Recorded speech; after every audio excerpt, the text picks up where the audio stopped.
Well. There's a reason why center backs don't take penalties. Big up, everybody. Hope you're doing well. Glad to be back after a week off. It is obviously World Cup is still ongoing. Did I not turn that off? World Cup is still ongoing, and we just watched Switzerland survive, and that's really what they did. They survived Colombia. Yeah, you know what's going to be interesting? I see already. Somebody's already got jokes. Anybody for a Belgian waffle? But you know, that doesn't bother me. It will not bother me. I refuse to let that bother me. But I appreciate it, Martin. I appreciate it. Akanji. Devastating. Because again, I'm not Akanji's biggest fan, but I don't dislike the guy, right? And you want to see him do okay because I still have somewhat of an affinity for him because he played at City for all those years. And so I want to see him do well. I want to see him thrive. I will be joining you and getting off. That's funny. Come on, Martin. You'll be better off trying to get at Danny because Danny is on the show. Big up, brother. Yo, what's up? I'm being threatened by Martin. He's threatening to come on. Martin, for someone who allegedly doesn't give a shit about the World Cup, this is some fighting words out of your mouth. He's threatening to come on and talk trash, but it's all good. But big up, everybody. Certainly glad to be here with each of you again this week. 2 for the price of 1. My company was off all week last week, and so I disconnected from work and I disconnected from pretty much everything. I did watch all the games, but I watched it with my family. I sat on the couch with my wife, the kids, and we all watched it together. So I didn't want to interrupt that, but I am back this week. So definitely glad to be back. Let's see here. Yeah. So Danny, when you saw Akanji step up, well, first of all, you watched the penalties, right? I did watch the penalties. I was at work the most of the game, but I did watch the penalties. Yeah. It felt obvious to me when Davinson Sanchez stepped up. I could tell by his face he was not about to score. Well, yeah, he missed against Martinez as well in 2021. I remember. It was so obvious. And it's like, why are they letting him take it? He takes it, he misses. Okay. Seeing him miss, Switzerland still decides to send Akanji to the spot. Why are center backs taking penalties? I mean, well, yes, we advocated, and not by we, I mean collectively, City fans in general. We like to have fun, and we were like, "Oh, we should let Ederson take a penalty as the keeper." Right? It was kind of in jest, kind of jokes, whatever. I don't know that I'm advocating for my center backs to be one of my first 5 penalty takers. There's no reason for that to be the case, well, unless you are what's my guy Sergio Ramos, right? I was gonna say it depends on the center back. You've got like Sergio Ramos, Fernando Hierro, Ronald Koeman.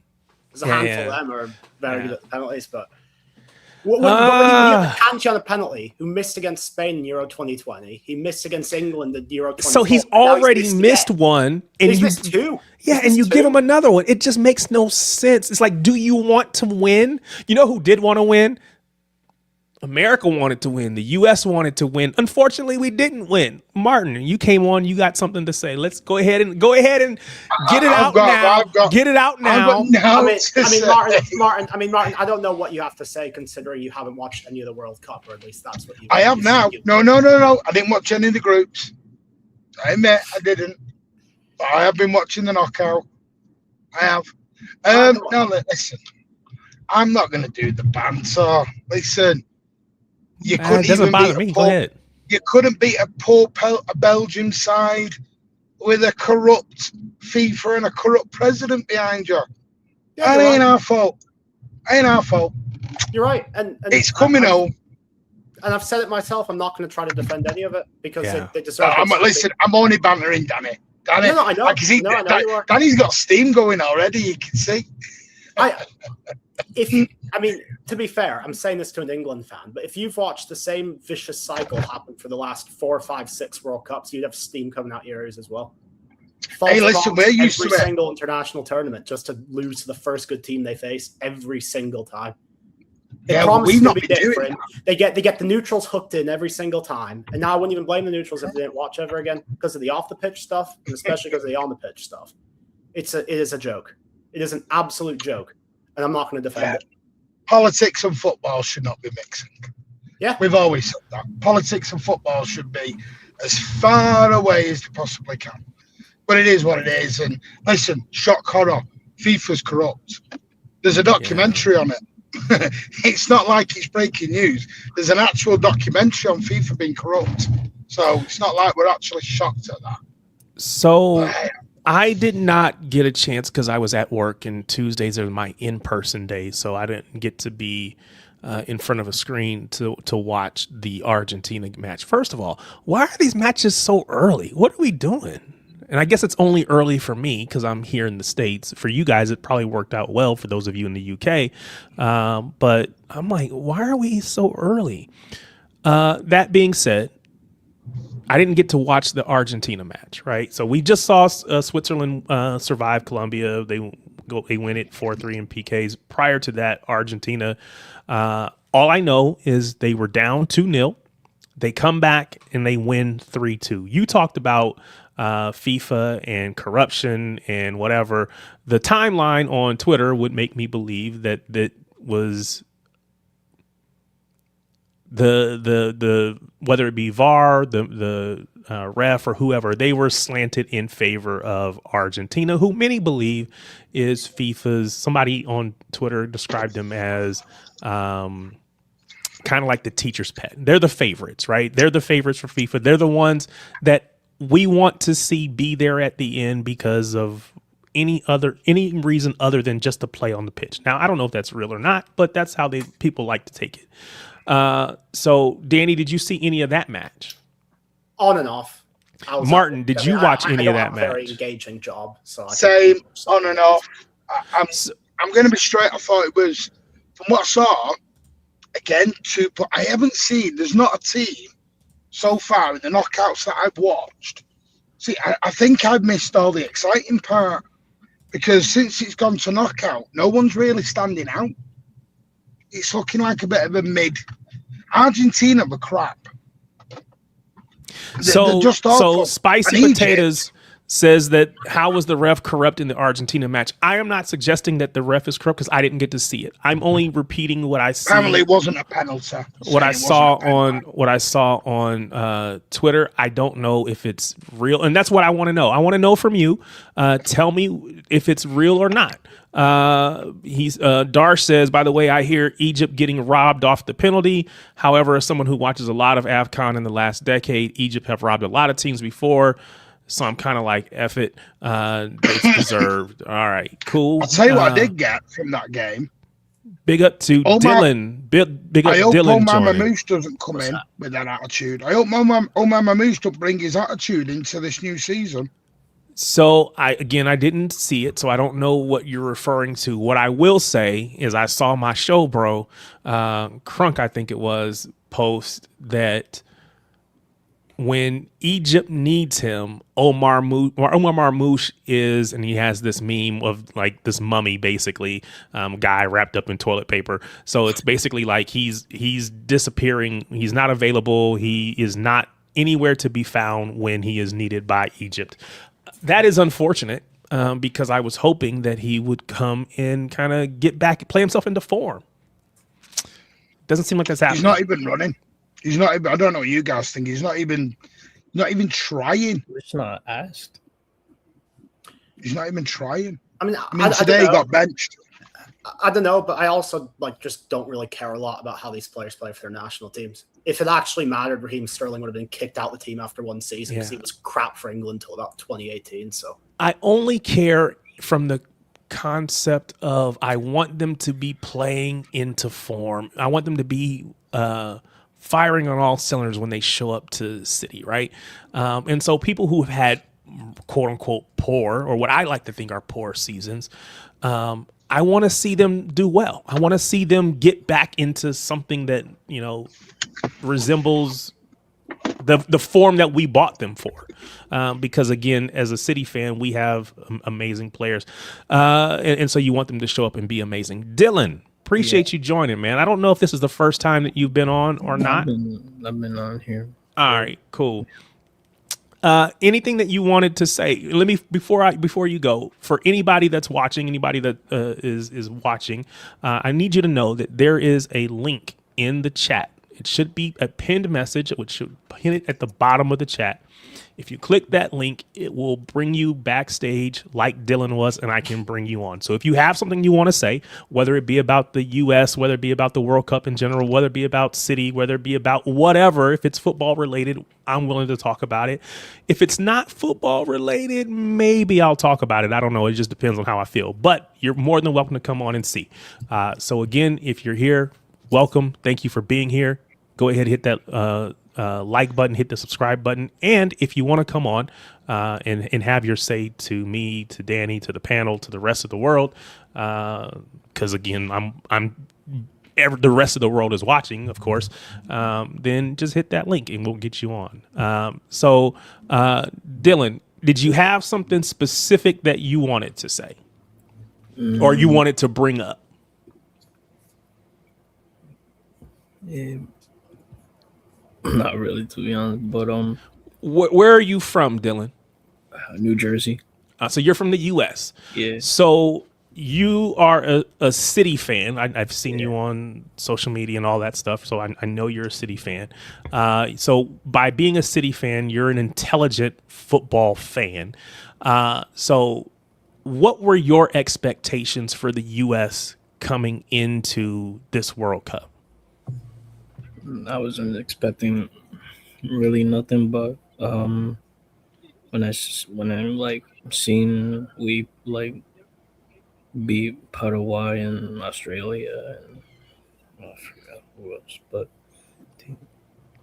I thought we could like progress a little bit more. But so did you go into last night's match thinking that we could / should beat Belgium? Yeah, I thought we could have given them a game, but we just folded and let Belgium look good.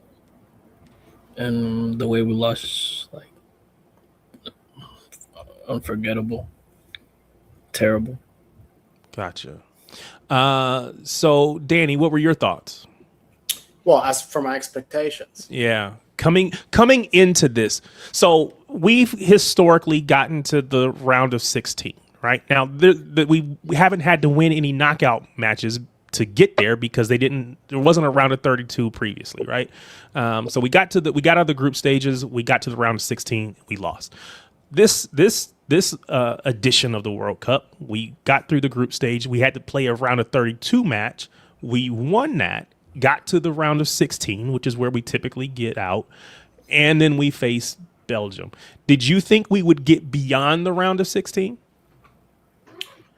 Probably not, because I had doubts going into the tournament as to how good we actually were. And for the first 3 or 4 games, it actually exceeded my expectations. But I'm going to criticize myself here. I should have taken the 30,000 foot view and seen that we didn't actually play anyone that good. And the first time we actually did play someone all right, they took us apart. And It just shows that, once again, we've still got so much ground to cover to get to that level. It won't be for another 5, 10, even 15 years before we even get there. So, again, a lot of my expectations were off the pitch. Can you get the neutrals more involved? Can you create hype around the country? And they did that.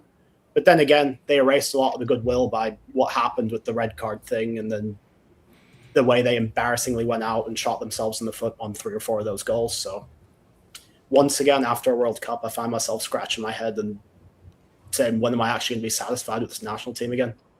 because it's like a toxic relationship at the moment. So, Facts. I understand. For me, I didn't have high expectations. I thought round of 16, and then I kind of saw how the bracket was setting up. So I thought we would get out of the round of 32, get to round of 16. And because it was Belgium, I got to be honest, I thought this Belgium team could be got at. I still think this Belgium team can be got at. But what the reality is, this U.S. team isn't good enough to get at them. They played probably their poorest game in the biggest one. They went to the biggest stage and fell apart. And so, it's disappointing from that point. I think, much like England fans who are going to tell us that it's coming home because they're getting excited because they're winning a couple matches. The same thing happened to the U.S. Right? U.S. fans, and I'll say U.S. fans because maybe not even USMNT fans, but just U.S. fans, people who are, just I won't even say call them neutrals, but I'll call them newbies, right? They're just new to the sport. It's all about it's about the U.S., right? And so they want to support the country. Fine. That's perfectly fine. But they don't really know anything about the sport. And I think they were getting very excited when we started winning. We won that first match against Paraguay, and it's like everybody went crazy. Oh my God, we're going to win it. Wait a minute. Hold on. Pump the brakes a minute. We had a good game, but we're not that team. And so the unfortunate part is I feel like the early success just raised the bar. And for me, it got raised higher than what was realistic. And then they came crashing back to earth last night. So, Martin makes fun of Zach Steffen. I think Zach Steffen could have done better on that play when the keeper comes out, Matt Freeze. And listen, I don't make fun of Zach Steffen because he's American. Make fun of Zach Steffen because he's crap. There's a big difference there, Tariq. Listen, I was 10 feet away when he did that against Mane in that cup game. No, you're not doing it. I'm not. I had nightmares for weeks after Zach Steffen doing that. Like, what are you doing? Like, no, can't do it. No, listen, I think you're right. I think Danny's put it so eloquently again of the non-normal football fans got very loud on social media. Yeah. Very, very loud. Do you know what? The one thing I've noticed about this World Cup, and it's what brought me into it, because I didn't have an interest in it. And then obviously with everything what was going on with my dad, I thought, no, I need something to take my mind off it. So I started watching all the games and reading stuff. And my God, has everyone got so defensive and territorial and so nasty in this World Cup. It's a bit crazy. People have gone wild in this World Cup, more than I've seen in a long time, of, like the name calling and the way people are speaking to each other. So I've seen it with Arsenal fans, United fans, City fans. They all support the same club. But whoa, everyone split off into camps during the World Cup into the nations. And everyone became, this country's crap, your country's crap, your government's this. It's like, what are we doing here? This is meant to be the one thing. But the one thing I will say is, I've enjoyed the stadiums and the attendances. They've been a lot bigger than what I thought they were going to be. Really? Yeah.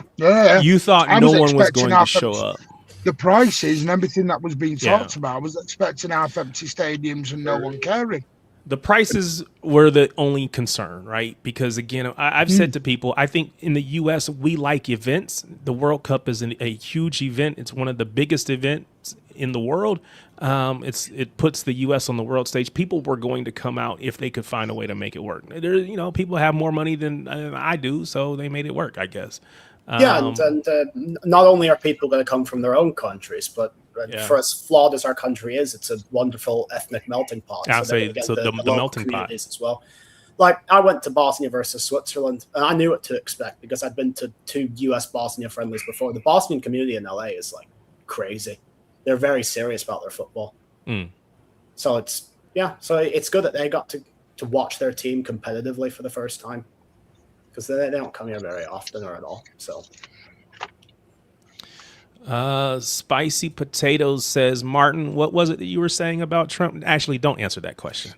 I don't want to spend my no. But no. At the end of the day, I don't like racists, and I think Trump's a racist. Yeah. So what do you want me to do? Do you want me to not? I'm not disliking Trump because of the World Cup. I dislike Trump because he's a prick. Yeah. No, that's fair. I think that's completely fair. It's not to do with the World Cup. So someone, Darsh says his only criticism was the concern about the delays and the kickoffs, which we actually haven't seen very many of that I'm aware of. How many have we seen? Like one or two? There was France against Iraq. There was Ecuador, England, Mexico, England. I want to say there was one more. He said Ecuador. Yeah, I think. Yeah, so that's three. So maybe three out of a lot of matches. So I mean, in the grand scheme of things, it actually worked out better. Yeah, you guys got delayed. Yeah, 2 a.m. Yeah, it actually worked out fairly well, all things considered. Because you think about the number of delays we saw in the Club World Cup in a much smaller sample size, but I feel like we saw way more delays, and so I don't know if that's just because of where these games were played or what. But well, I'll tell you what, it was funny because we had when I was over 2 years ago for the Barcelona friendly. That was a 2.5 hour delay. That was a long time. Now, obviously, I think when you're in Florida, I mean, this is why. Yeah, that's what I was going to say. Where the matches were this way, I have concerns about England-Norway on Saturday because that's going to be in Miami, and you know what the thunderstorms are like in Florida at this time of year. Yeah, God knows where we're going with that one. Florida's bipolar. Julio, you absolutely can come on, man. All you got to do is hit that link. Anybody that wants to come on is welcome to come on and have their say, as long as you keep it respectful. Even in the face of banter from Martin, we still keep it respectful. Can I just say something? Because I've had people have a go at me about this. I know people are bantering. Are they really having a go at you? Go ahead. Oh yeah, some have really come at me. You said you didn't care about the World Cup. The reason I'm caring about the World Cup now is because I'm doing it for my father. Yeah. That's why I'm doing it, and I'm backing my dad. My dad wanted England to win a World Cup, and that's why I'm backing it. All right, I don't Julio. actually give a tom tit about England. It's just I'm backing my dad in it. So you said you wanted to call and congratulate Martin. I'll let you take it away. No, yeah, I just want to say congratulations, Martin, on England's win against Mexico. Usual heartbreak for the Mexican national team, because I support the Mexican national team, and it's usual same old story. Loses just before the quarterfinals every single time. I can go off about. Sounds like the U.S. team, but no, yeah, exactly, yeah. Well, we were the reason in 2002 that they didn't make the quarterfinals. Yeah, that was the OG Dos Cero. Yeah, the original. Yeah, I know, but you still didn't win. Anyways, yeah. So congratulations, Martin. I hope England actually goes and wins it all. Yeah, but heartbreak for the Mexican national team as usual. Yeah. So thank you very much. Yeah, appreciate that. Let me ask this question, because at this point, all three host nations, Canada, U.S., Mexico, all three host nations have gone out. They all went out at the same point, round of 16, right? So they all went out. If you had to say which of the three had the better tournament, again, they all got to the same point.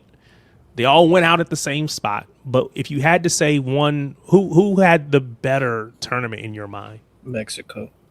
It's probably Mexico. So what was it that made you think that what put their tournament experience above, say, Canada and or US for you? For me, it's just playing style. Just the fearless. They look like a team. Make a national team. Yeah. And again, if you're in the chat, drop all your thoughts and your comments as well. We'll definitely want to get those things involved as well. I think I agree. For me, watching Mexico against England, they pushed England. They had England on the back foot, right? You think not you. I think that England is one of those big, what we would call blue blood countries as far as football is concerned, right? So I expect them to be one of the best every time they come out. And Mexico Can't believe you do it. pushed Can't believe you're doing them. Well, what are we saying? You're being shameless now, Sam. I know. No, I absolutely. no, I mean, this is real. As a City fan, I watched England Listen, play. Tariq, nobody was giving England a prayer in the Azteca going in. Not even anyone in England was giving them a prayer. No, so I didn't give you my thoughts. Hold on, let's get Trev on. Big up, Trev. Good to see you, man. So I never gave my thoughts prior to the match. And again, I didn't do this last week, so I didn't get a chance to say what I thought. But I thought that England would win, but I did not think it would be easy because they were going to go to the Azteca, and the Azteca is just different. It's next level, and I think that's real. So yes, I thought England was going to struggle physically, but I thought that technically they were going to be quite a bit better, and just the quality would be such that they would get through. I won't say easily, but they were going to get through it fairly easily. Well, that was my thought coming in. Now, big up to Matthew. Big up Matthew. I thought England was going to win too, because just when Mexico goes up against any European team, they just crumble. They put up a good fight, but they eventually always crumble. That's just the way the Mexican national team is. Mexico. I expected England to win. Yeah, I also thought, because Mexico can run hot as far as tempers and whatever, right? I thought the occasion was going to get Mexico. I thought they were going to be overly excited, overly hyped, and they were going to get themselves, and I could have seen someone getting a red card or whatever, right? Getting kicked out. But to their credit, they played and they pushed England. England, to their credit, they found a way. And that's all you got to do in this. Win in advance. And they did enough. Well, to be fair to you, I think you could argue the occasion did get to them. I think there were 3 crucial moments in the game where they didn't respond the right way. After the first goal, they just totally gifted them a second. After the red card, they didn't assert any control, and they conceded a penalty almost immediately. And then after they got their penalty and scored their penalty, they had no idea, so they just crossed the ball into the box for half an hour. Like I said on Twitter, it reminded me of City back in the 1920 season when we used to put aimless crosses into the box again, but into our tiny little forwards as if it would work at all. But I think we could use them now. Can be proud of that tournament, though. Apart from losing at the Azteca for like the 3rd or 4th time competitively in the last. See, that's what it was for me, Donna. That was what it was for me. England were going in. Me and Trevor were talking about it last week before we were going in. It was like they'd lost like 2 or 3 times in like 50 odd games. Yeah. No one from England was ever going in there. No one was going in. And let's be honest, England hadn't ripped any trees up apart from Croatia. Yeah. Panama and Ghana, they'd huffed and puffed over the line, and people were making judgments on Tuchel. And I will say, Tuchel, for the first time ever, his substitutions were absolutely bang on. John Stones, Dan Burn, etc., when they came on, were just man-mountain warriors. Yeah, man-mountain warriors. Which is a bit annoying because John Stones is suddenly fit and playing games now. Where it's like, oh, you've left City, you've got rid of the City jerseys. He's now fit and playing, which is a bit so weird. Snoopy says that he had pegged England to win. To his surprise, most of the people that he saw picking Mexico were actually English folks. That were picking Mexico. No one was confident. You didn't have any England. Belief. No one had. They were. Yeah. I mean, it's Estadio Azteca it's a difficult place to play because of the altitude and the heat as well. So that's always an advantage for Mexico, but Mexico always crumbles at this stage. So that's why I expected England to win. There's a lot of English fans. Congratulations. Congratulations. There are a lot of English fans who are saying altitude wasn't a factor. Why did Harry Kane sound like he was about to keel over and die in the interview after then? It sounded like that for 10 years. It's always a factor when you consider that Mexico had been there since May the 6th. It's an advantage. Now, how much of an advantage it is debatable. I think England got the planning absolutely right for it, going in as late as possible. 24 hours is the recommended by the experts in altitude sports, that you get there within 20 and play within 24 hours. We couldn't do that, but we did within 48. 48 to 72 hours is when the symptoms are the worst. So it was important to do that. So I think structurally we planned it right. And I think people are reluctant to praise Tuchel too overtly. And I think that's a bit of English-German stuff. But I think tactically he got it absolutely perfect. And with the subs. I think Mexico overemphasized it, overused the fact of the climate. That's why they were a bit more open. If they'd have gone into the game without a climate issue, they'd have probably parked the bus and been more defensive, a bit like Ghana. Correct. Yeah. Darsh says, not to overglaze Mexico, but they were the most intense team on an athletic and technical aspect. And the Azteca Stadium is like the Mexican Bernabeu. You very erratic. I call it the Mexican Bernabeu. Did you call it that? But we got through and fought well. So big ups. Yeah, you know,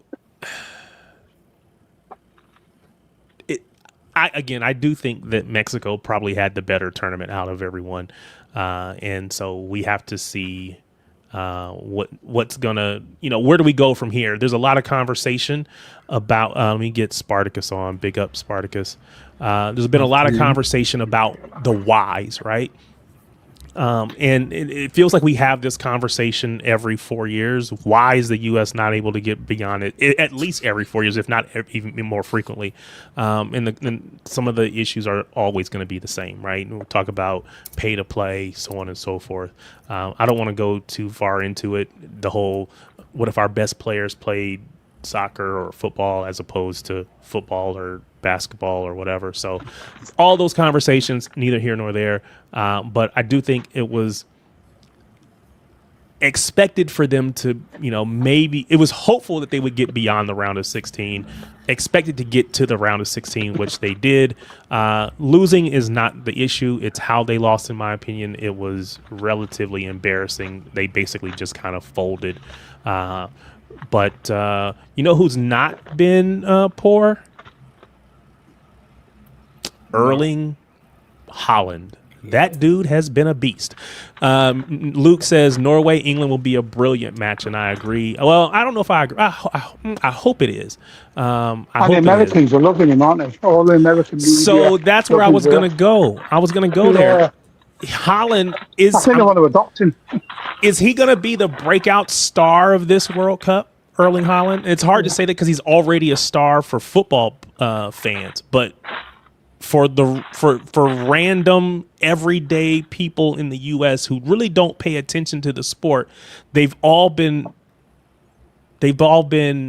introduced to Erling Haaland, and I heard some comments on it about that actually. Yeah, I can't remember who it was. I think it was a United fan saying that it was one of the biggest issues with Haaland doing well is that you might get more City fans now because of it. Yeah, and there was people actually say they're going to be City fans on it. Yeah, the tweet from, I think it's at Fiago7 said, the sad thing about the World Cup is an entire generation of Americans will become Man City supporters now just for Haaland. And there were a lot of comments and a lot of responses because the reality is there's already a lot of Man City fans here in the U.S. And you could point to Erling Haaland, you could point to KDB, you could point to any number of people down the line. But yes, I do agree. David Beckham, didn't they? I do agree that there will be more, and there will continue to be more. And that's why I said I think he could be the breakout star, which sounds crazy because I think he's already a star. But it'll just increase his profile in a way that comment is just pure envy and churlishness. Of course, absolutely. Yeah, and absolutely. It doesn't deserve any airtime or respect. My response was they'll come for the Haaland and stay for the trophies. I didn't see your comment. Yeah, but that makes sense. But yes. Hopefully, inshallah, we get the trophies. We continue our era of dominance. The thing is that making this video, which is taking quite a bit of time, about is Manchester blue or red? I had to go into Man United's kind of fan base, and the one supplementary bit of information that comes out of this is that all the big teams, if you want, well, it's basically Man United, Liverpool, and Arsenal. Arsenal are a bit of an outlier, but Manchester United and Liverpool recruited their enormous fan bases during eras of dominance. We're in our era of dominance, right? We might be at the middle of it. We might be at the end of it. Who knows? But we are in our era of dominance. We will recruit that huge international following that United and Liverpool have right now, and we've already done quite a lot of that with the most watched team in America already. Yep. You know, so it's how people come to me is irrelevant. It's whether they stay or not. And guys like you and some of the other American Blues. Okay, you kind of joined during this era of dominance, but you're not going anywhere. American fans tend to be sticky. When they pick a team, they tend to stay with it. Here in Southeast Asia, they're promiscuous. There was a lot of Leicester fans quite a while ago. You don't see them anymore. You didn't see them a year after Leicester didn't win. Well, that's because of their owner, isn't it? Well, there was the owner as well, Yeah. but there weren't a lot of does City make fans. sense.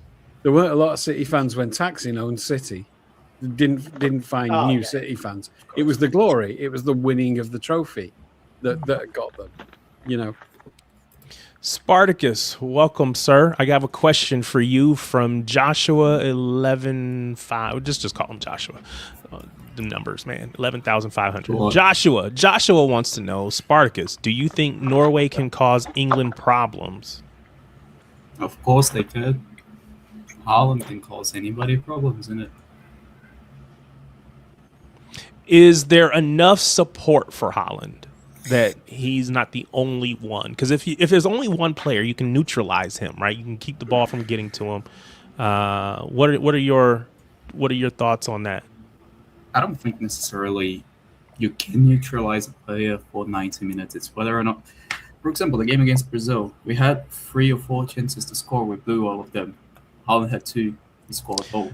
So England, if something close sorry, to that happens, if something close to that happens to England, of course, Haaland can win the game. Like, Oscar Babinho,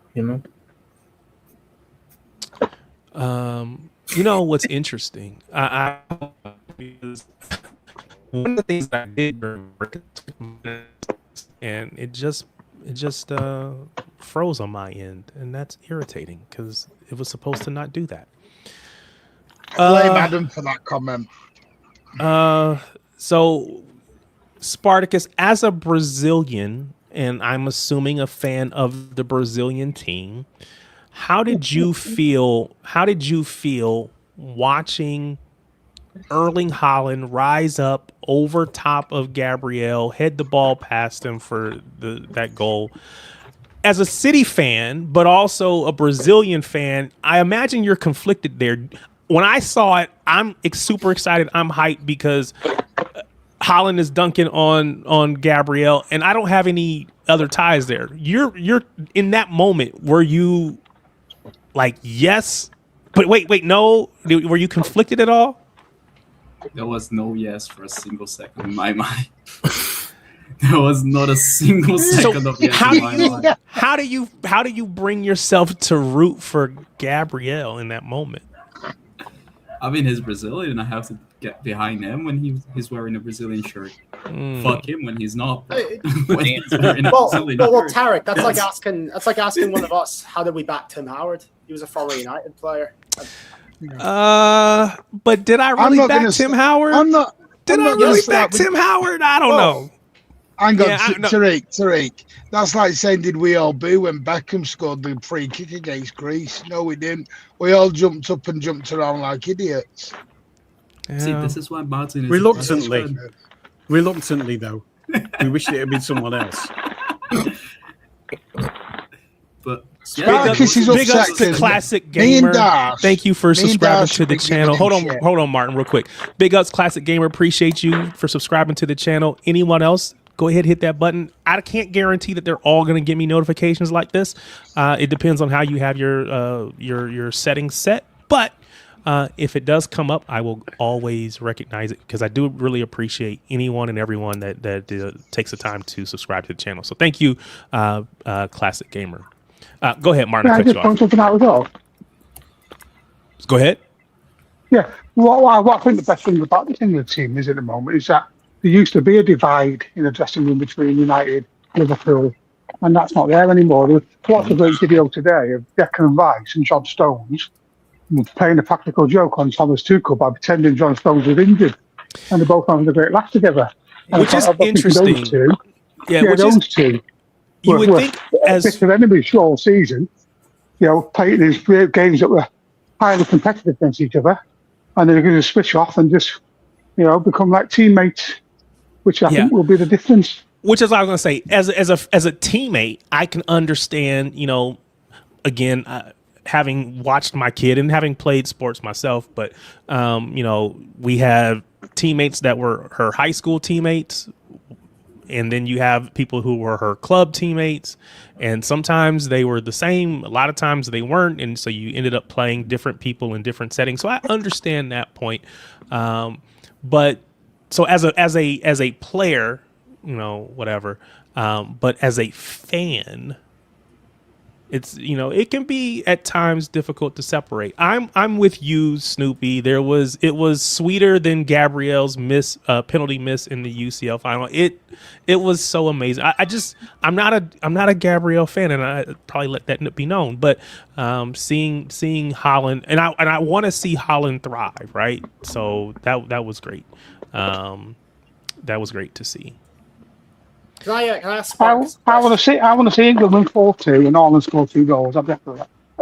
So that's what I say a lot of times too. I want when my kid when her team was playing, whether it was basketball or football, didn't matter. If I wanted her team to win, but I wanted her teammates for her club or the other team, I wanted them to do well, but not well enough to beat us. Right? That's what I wanted.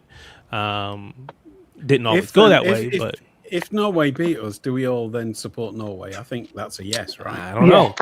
Danny, you had a question. Yeah. Danny had a question for Spartacus. Go ahead, Danny. Yeah, I was going to ask Spartacus, where would you rank this tournament, like amongst the worst Brazilian tournaments like you've witnessed? Because there have been some bad ones in like the last. This or the 7-1?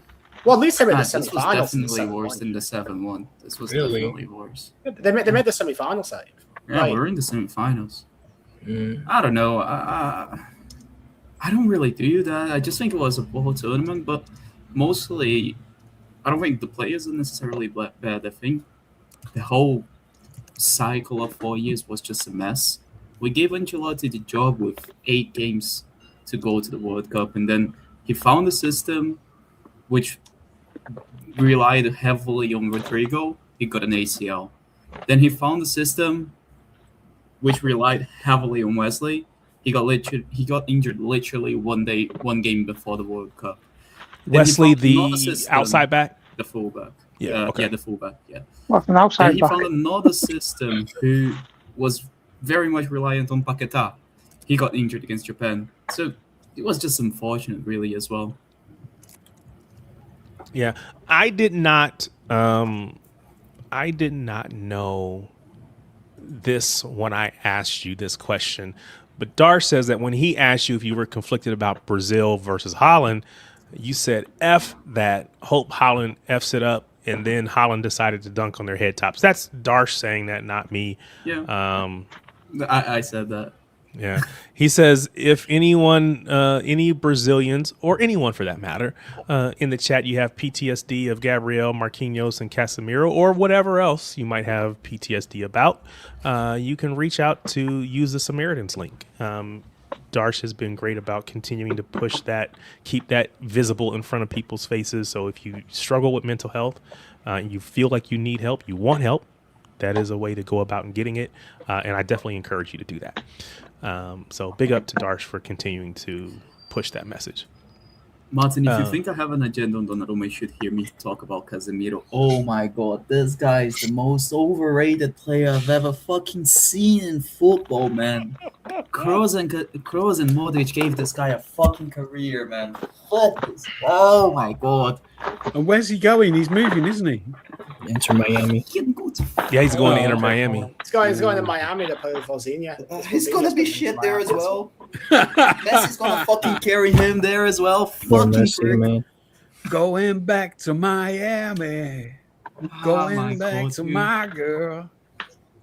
Bless him. That's good singing. All right. I'm not just getting to that one. I'm in the Bangkok Blues Brothers. That's one of my bands.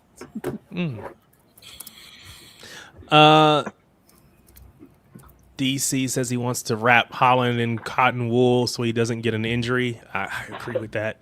That's the worst case scenario for me. So watching the match last night, was it last night? Yeah, it was last night. Watching Onana pick up an ACL injury. Was it an ACL? Yeah, came out it was an ACL injury. It's tough. That's devastating. And Gotcha.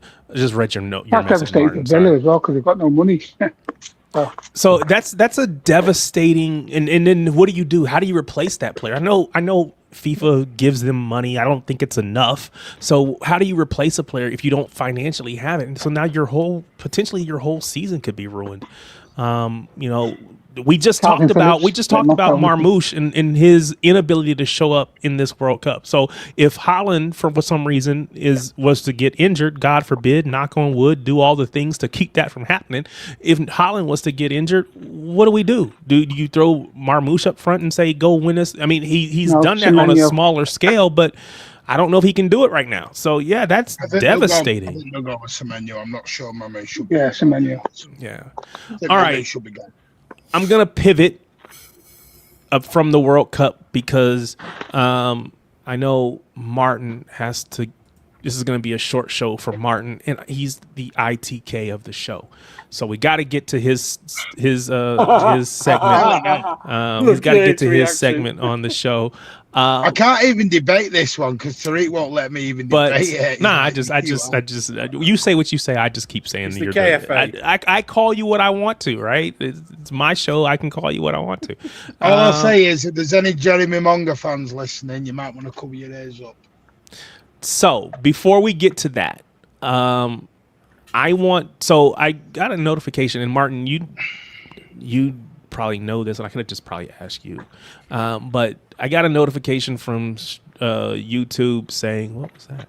YouTube saying that memberships are available to me, and I know some of you have mentioned potentially wanting to support the channel. So I really appreciate that. But I don't know what do you want, or what would you like from a membership perspective? If you were to join, it doesn't mean you have to.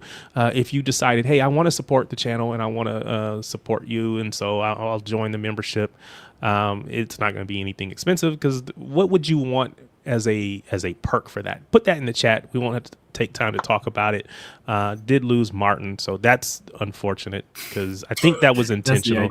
Yeah, I think that was intentional. He dropped out. So if anybody is walking the streets of London and you see him, by all means, put your camera, your microphone in his face and make him give us his update. Do you want me to just make them up like all the other ITK? I just realized that I missed Solomon. Solomon is backstage.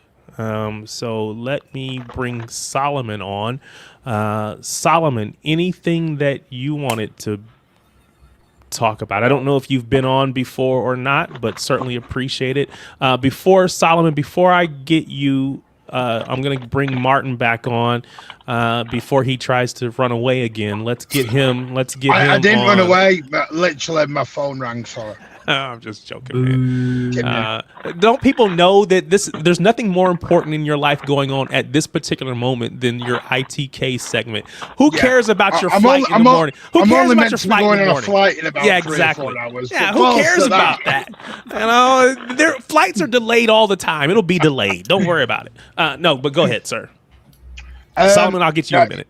Well, a lot of it's youth at the moment. There's no injury. There's no transfer news at the moment. Kovacic has been, as that's confirmed, he's been told he can go if he can find a new club. Jeremy Monga is for the future. He's not going to be included into the first team. But he's signed, right? Oh, yeah, that's signed, but he's not. Yeah, there was a lot of people last night, especially where last 20 minutes of games being him, he's not going to be involved. He's going to be in EDS. McAdoo's got interest in the Premier League, so he may go out on loan in the Premier League. He's also got suitors abroad. I think Dortmund are one of them, actually. Yeah, I think Simon said that this morning, didn't he? Yeah, there's a few. At the moment, because nobody's leaving, they're doing all the EDS revamp and bringing in the youngsters. They can't do anything first team wise until people get going out the door. I've had it confirmed again. I know other people have said not that Nico G is available. He can go if he chooses to. You can find him a club and he can go. Same with Reinders.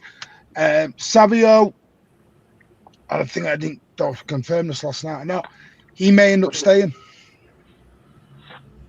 So that's interesting because of all of the social media stuff. There's people getting upset because he liked a post or he's following. I think was it following the Tottenham Hotspur post about the He transfer. doesn't run his own.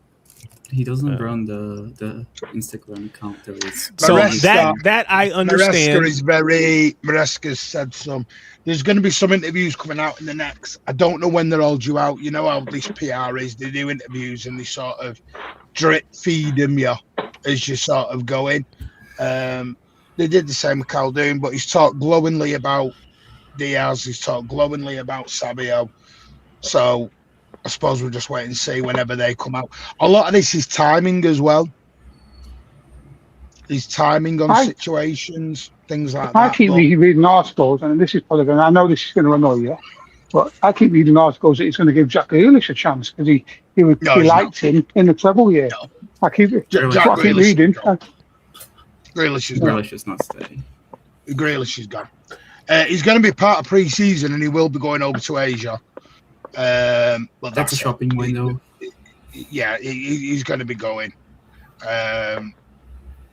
It is what it is. You know, I know some people were very disappointed about the Jeremy Monger stuff because I think some thought he was, maybe he is excited. I don't know. I've not seen enough of him to make a judgment either way. But he's either going to go out on loan or but he'll be for the EDS. The Pace Charles one is nearly done. He potentially could go out on loan. So that one's near virtually wrapped up. Pace Charles. No news on Trafford. Again, people have to make bids. I think the biggest one today was the confirmation of Nico G and Kovacic. That those two can find clubs, which is a bit of a shame, but tells you where they're at. Kova was really good in that last Croatia match. I don't want him to go. You don't get rid of Nico G and Kovacic until we get somebody else in, do you? Surely, though. You're not going into Matthew. No, you don't do that. That'd be ridiculous. No, they'll let them go and then get someone. They've got plans in place. Also, the players that they're guaranteed and know they're going to get 100%. Yeah, they're going to make signings. They just can't make signings till they get the bids in for the. Well, they're going to try. You obviously got to guarantee you're going to get these players.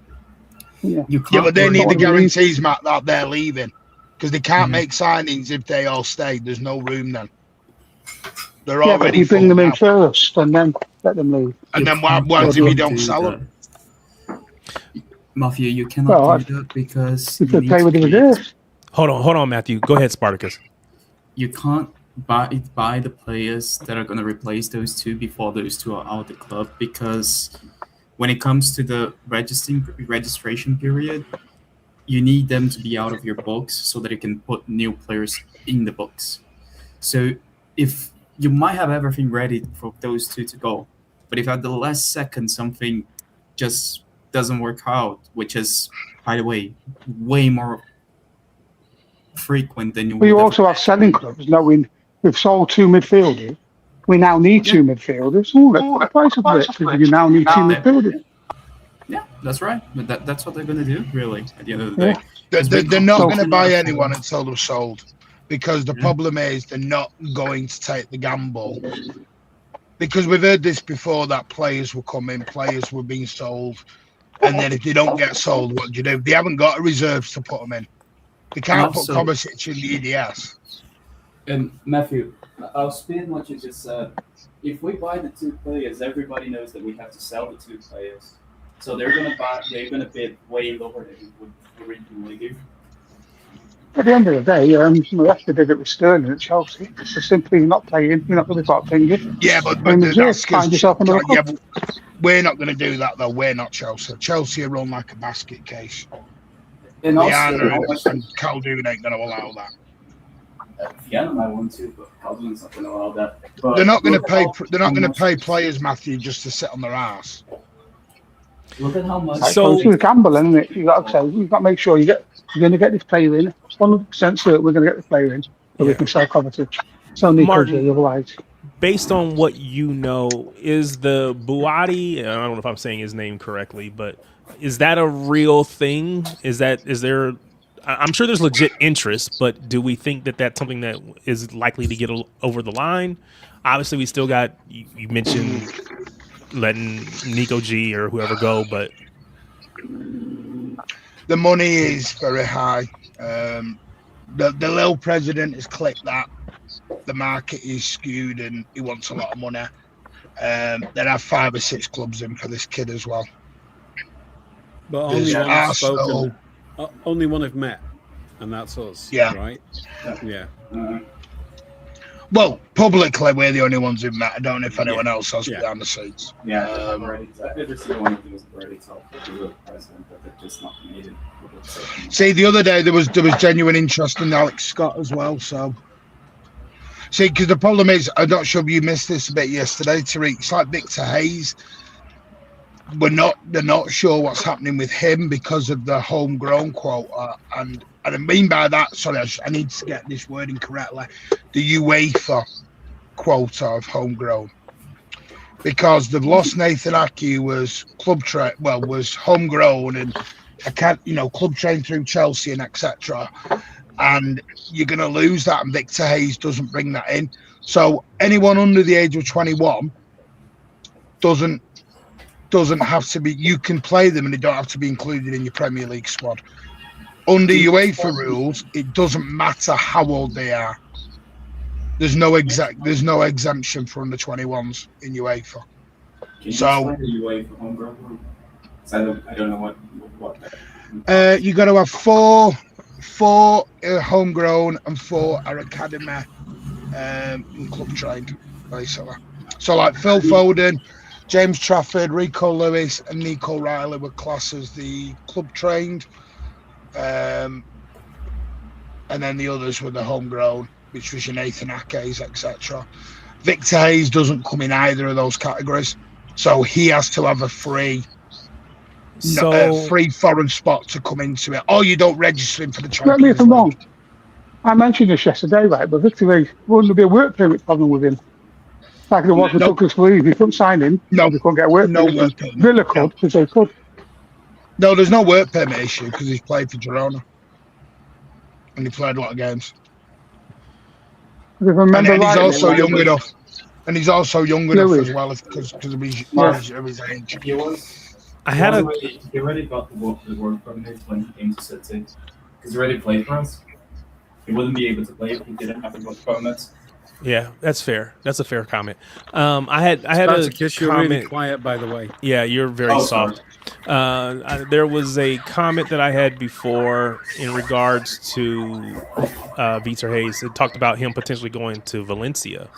I can't find the tweet now, but there is talk of him. There is talk of potentially going on a loan because the Nathan Aki going out, I think was expected, but I don't think they realise the impact because let's be honest, I think they expect Trafford and Rico Lewis to also leave. So that's 2 club trained out as well. Yeah, it said that he was one of two options for them as they look to strengthen their midfield. So yeah, very good planning from the sporting director. Who could have predicted? I think what it is Tariq, at the minute we're in what I call a domino effect. You need 1 or 2 dominoes to fall for everything else to line up into place. It's like a housing chain. Yeah, when you're buying a house. Yeah, exactly. In a chain, you have to wait for the people you're buying from to buy the house that they're going to buy. which means that they're waiting on that person to sell the house that they want to sell so they can buy the house they want to buy. It's that kind of thing. Yeah. You mentioned. Oh, go ahead, Spartacus. To be fair, who could have predicted that if we sell our homegrown players, we would have homegrown power bombs? Very hard job for the sporting director. You know, it would feel like it should be obvious, right? I get it. But Martin, you mentioned Nathan Ake. Obviously want to take a moment to give him his credit and his due. But he leaves this post because, of course, he is leaving. He's going to Fenerbahce, where he will link up with Ederson over in the Turkish league. But he left this post on social media. After 6 unforgettable years, the time has come to say goodbye. Manchester City has been much more than just a football club to me. It has been my home. Together, we've shared incredible moments and won 12 trophies, creating memories that will stay with me forever. But beyond the success on the pitch, it's the moments in my personal life that have made this city so special. Lost my dad here, one of the hardest moments of my life. I got married while playing for this club, and we've been blessed with 2 beautiful children during our time here. Manchester will always hold a special place in my heart because of so much of my life has happened here. To all my teammates over the years, the manager, the staff, thank you for every moment we shared and the memory we made. We've made history together that will never be forgotten. Thank you for taking care of me, my family, and for making us feel at home from day one. To the fans, thank you. Thank you for your incredible support through the highest highs and the toughest lows. I will always be grateful for the way you embrace me and my family. It's never easy to say goodbye to a place that is giving you so much, but I leave with nothing but gratitude and memories that will last a lifetime. Manchester will always feel like home. Thank you for everything. I don't know about you, but that's an amazing sentence, amazing post. I know he probably didn't write it. That's what you have PR folks for and all that kind of stuff. I don't care. I love the way it sounds. I love what he's saying. I just like Nathan Ake. I don't think he got enough credit for what he's done for this club and just how the quality that he brings. He's never been a 10 out of 10 kind of guy. That's not him.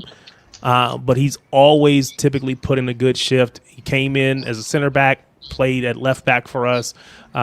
Dude was really, really good for us. And yes, I might agree that it's time for him to go, and that's all fine and good. I actually put to catch him another year, but I understand he wants to go. He wants to play. For me, he leaves with all of my best, go do what you do, because I think he's been really good for us. What are your thoughts really quickly? I'll let you guys, anyone want to leave your thoughts on Nathan Ake? That statement was what makes me proud of this football club, because we have players that leave, didn't play every day, but leave with good, glowing experiences about the club. Even some of them, not all of them, but most of them, always going away saying, we've got great time, we love the club, we love the city, and the club treated them well. And that's the best reference for this club you can ever have. This is from his wife, Kaylee. This is lovely. Yeah, we arrived in Manchester as a young couple, just engaged. Now, 6 years later, we're leaving as a family of 4 with a very laughing emoji, very filled trophy cabinet and more amazing moments and memories that I can count. Since we were kids, I've watched you work day in, day out to achieve your goals, and words can't express how proud of you I am and everything you've won and achieved here. The Champions League, a treble winning season, becoming the first team ever to win the league 4 times in a row. It's just been the most incredible journey. One day, our daughters will realize what their dad achieved, and they'll be so proud too. Watching you and the team win everything there is and break records has been even better because of the people we get to share it with and celebrate with here. Friends who turned into family. Forever grateful to have been a part of this. For everyone who we met and celebrated with along the way, and all the beautiful moments. Manchester was special. Between the two of those comments, between the two of those posts, between the two of those sentiments that were expressed by those two, Nathan Ake and his wife Kaylee, I will tell you, I kind of got chills. It's just like, it's an amazing thing to see. And I think it was Matthew who said it. I think, for your club to be held in that regard, easy to say things great when you're coming in. You have to. When you're walking away, when you're leaving, no one, they didn't have to put this statement out. They could have just said nothing. They could have went on about their way, right? They chose to put these statements out. And again, regardless of who wrote it, it's their thing. I wouldn't be surprised if they wrote that themselves. Nathan Ake is a really bright guy. Yeah, very intelligent guy. You know, and he's also kind of artistic. He plays the piano. Yeah. All that stuff. So I'm not so cynical as to think that was ChatGPT or an agent. I genuinely think. I say this quite often, and people accuse me of being sentimental about City. I don't know any other way to be. But this is a club built on love, in a city made of love. We call each other love. You know, it's just, there is a feeling at this club that I think it exists at other clubs, but not many. You know, you are loved at City. You are loved by the people of Manchester, and you're loved by the club. And when you watch our players interact with each other, that sense of humour, that mocking of each other, you know, that's a manifestation of that, of affection. And I've seen other clubs show their training stuff, and it seems to be manufactured. Arsenal, you know, whereas at City it's organic. I just know that no matter who you are at City, when you walk into the reception, you can be Erling Haaland or any megastar. There's someone called Sharon behind the desk who goes, "All right, love," and treats you like she would treat anybody else. Because that's what the City is like. You know, we're impressed by money and skill and talent and fame. But to be honest, we're more interested in, are you all right? Are you a decent person? And we'll treat you the same as we treat everybody else until you prove us wrong. Yeah. I was having this discussion. Be the big I am. You know, I was having this discussion with my brother about this.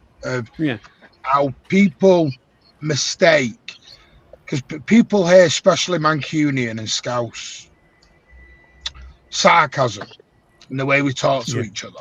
Yeah. And people get like, "Ooh, wow, whoa, you can't say that. That's a bit to the bone." And you're like, that's the way we talk to each other. That's our that's our love to each other.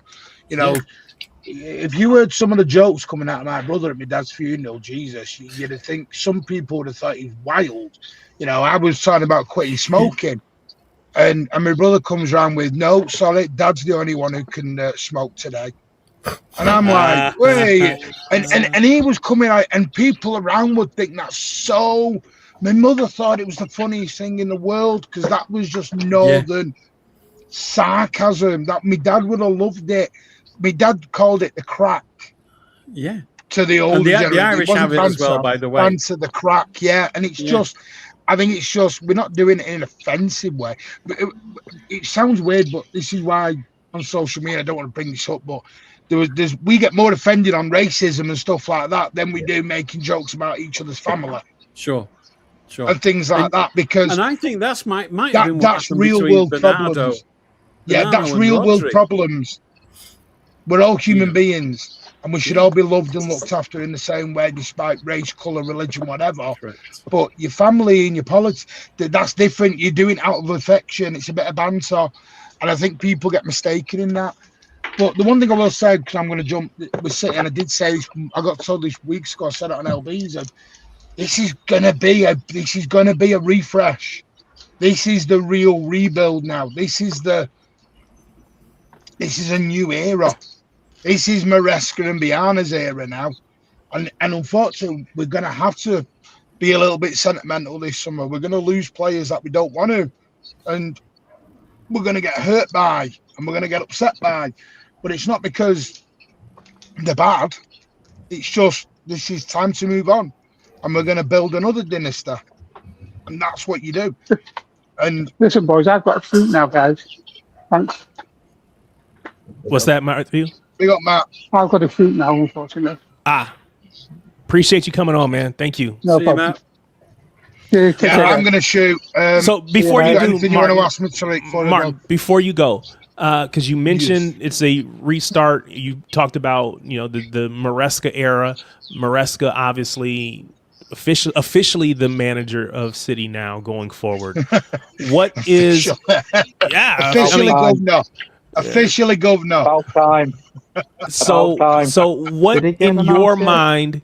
What in your mind, Martin, is realistic expectations for him? I'm going to go get everybody's thoughts on this, but I want to start with you because you got to drop off. But what's a realistic expectation for Maresca this first season in the way of trophies? Treble. Quad. I'm going to give you my answer now, and my answer may change at the close of the transfer window. Fair. So I'll just caveat that. Fair. Right now, my goal is to establish his style and his stamp all over the team, and I want to see a pattern and a style moving forward that we will progress with. And I'm not bothered about the trophies this year. If it is great, if we go out and spend $500 million and bring in 4 or 5 players, then the top hill, then fair enough. Then obviously things change in that manner. But right now, I want him just to establish himself. I think there's going to have to be a settling period. Because the first time, and I'm telling you now, the first time he loses a game, social media will be awash with, Pep wouldn't have done that, Pep wouldn't have done this, Pep wouldn't have done that, Pep wouldn't have done that. And everyone will go into the Pep Guardiola mode. It's like a new relationship right now. We just have to settle in, get used to each other. And I think, if everything hits, Tariq, we can go and win the league. I've no doubt about that. I've no doubt about it. But everything has to click. I just think we now have to learn to enjoy the journey again. I think we've forgotten how to learn the journey over the last 2 or 3 years. We've now kept looking at the finishing line, the finishing line, get there. I want to enjoy the journey again now. Solomon, how many trophies are you expecting may not be the right word. How many trophies, Martin, whenever you got to drop, I understand, man. But thank you for jumping on. Hold on, let me get real quick from Solomon. What are your expectations or hopes for this season under Maresca?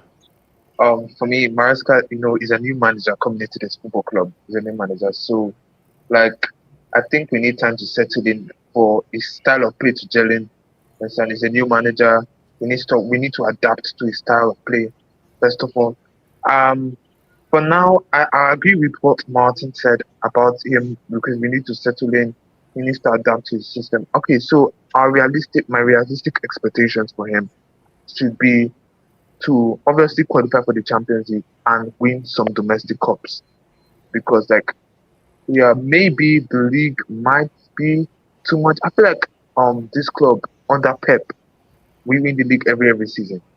But one thing I don't expect from City fans is for our expectation and our standards to drop just because Pep is going.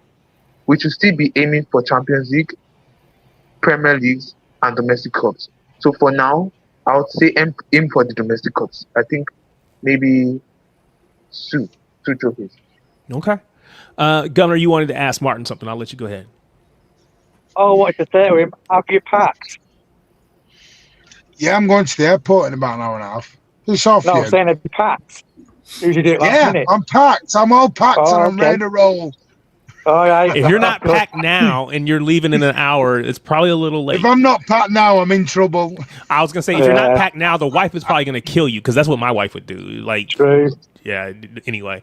I've already had a rollicking. My case is too heavy. I've had the typical bloke. So you got to get to pay a fee. For us over here in the U.S. at least, when we fly American Airlines, we have to pay like a fee if your bags are over a certain amount of. Yeah, I think I get 23 kg. Yeah, 23 kg. Yeah, for us it's like 50. Like I know because when we flew, it was like a 50-pound bag. If you check it, if it's you can pay for extra overhead. Yeah. But then it's like $200 if you want to check it. It was ridiculous. Anyway, it's a rip-off. Yeah. Anyway, Dylan. Yeah. Anyway, I'll see you all in 2 weeks. Appreciate it, Martin. Have a good time. Be safe. Be safe. Have a good time. By the way, Yasu, how are you? If anything breaks, I will do shorts and all that. So don't worry. I was gonna say, if anything breaks, just have your source, because you're my ITK, but you have an ITK who gives you the information. Just tell them. I'll tell you what I do. Give them my information. If anything breaks, I'll send Trev and Tone out on videos. Just tell them to call me on WhatsApp. Reach out to me on WhatsApp. He's going to be the ITK, but he's going to use us as condoms. Just go ahead. You're the proxy ITK. Big up, Paul. All right. By the way, Cyprus. Enjoy, mate. I'm going to drain every single bar in Cyprus. Enjoy. Bye. Later. Bye.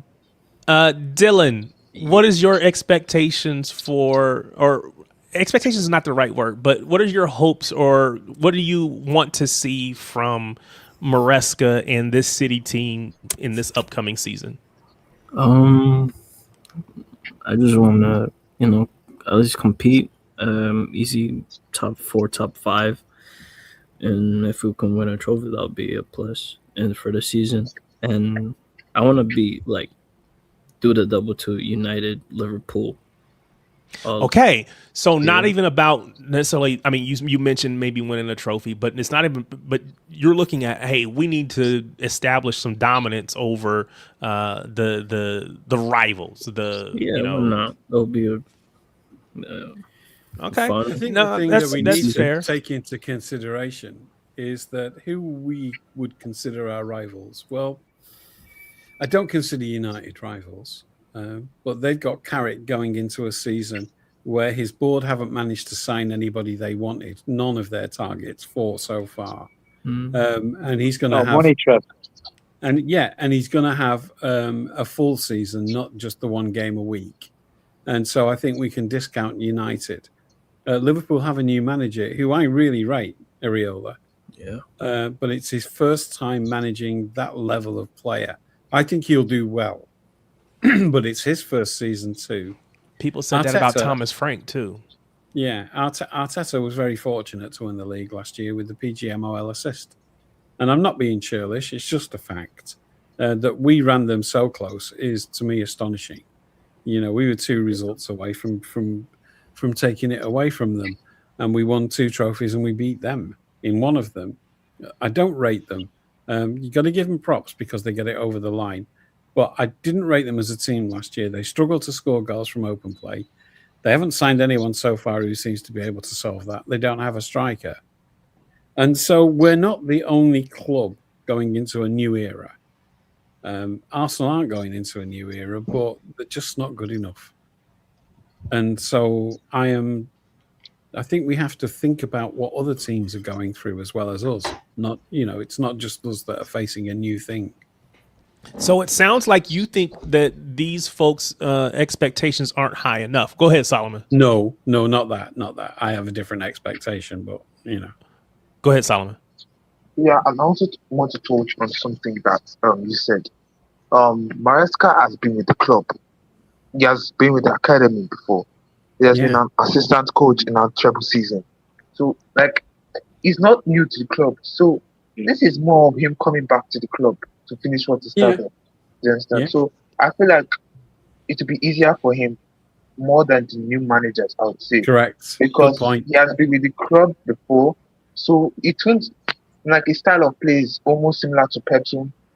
His Pep style of play is similar to his, but I think his principle on ball playing goalkeepers is higher than Pep. But what I want to touch on is that he has been with this club before. His style of play is similar to Pep's own. So I feel like out of all the new managers, he's probably the most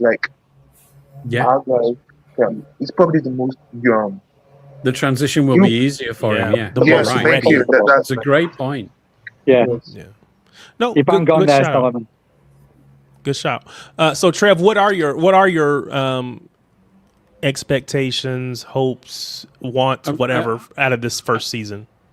Okay, I won't put a prize on it because I think there's just so much random elements go into winning any cup, for example. So what I'm hoping for is a continuation of excellence, a continuation of ambition. There you go. That's what I want. A continuation of the ambition that has defined this club for the last 12 years. I want to see that continue. And so that includes the board and the manager and the players. That's pretty much it. And if the ambition continues, I think we've got the quality to then succeed at the other things, at the baubles and prizes. Yeah, and winning the derby, obviously. Yeah. Every year. That's every season. regardless of what happens. Yeah. So no, I understand those sentiments, right? So I asked the question. My initial answer would have been, we need to win a trophy next season. Now that's somewhat. Hang on a minute. I haven't heard from Governor because this. Oh, did I forget? Oh, I didn't get. Yeah. I skipped Governor. My bad. Go ahead, Governor. And then I'm going to come to Spartacus too. I think I missed him too. Well, for me, we have to go one place better than we did last year. That would be winning the league, right? Okay. Any trophies is a bonus. Well, if we win the league, we get a trophy. Well, true, but I mean the cup. Sorry, the cups. Okay, yeah, any cups are a bonus. I think you can't tell now until the window's over. So we'll have to see. There's still a long way to go before. Yeah, that's it. But yeah, I think like Solomon hit it on the nail. Like it's come in. All the difference is he's got new players to manage. That's all it is. He knows the club inside out. So there's not a big transition there. Yeah. Spartacus. So, yeah. Oh, sorry. Spartacus. Okay. Spartacus. What were you going to say? Or what would you say?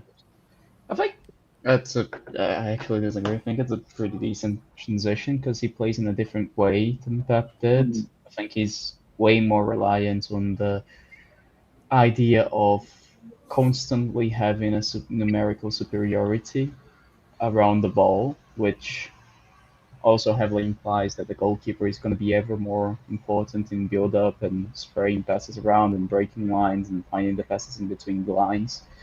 But that's another thing for another day. Yeah. It also means that the players, they're going to have to be a lot more versatile and willing to go into different positions, different areas that they might not be very comfortable with. So I do expect a decent amount of adaptation period for players. Spartacus, can I ask you a question? Go on. What would, with Maresca's system, would you have three centre backs, right, at the back? Then what do you do with Nunes? You don't have three centre backs at the back. No.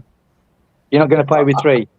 No. I don't think Maresca will do that. You can also do that with Nunes, and instead of playing three centre backs, you push one fullback, the left-sided fullback up, and then you use the right-sided fullback as a right-sided centre back. The right-sided one can go, one can stay.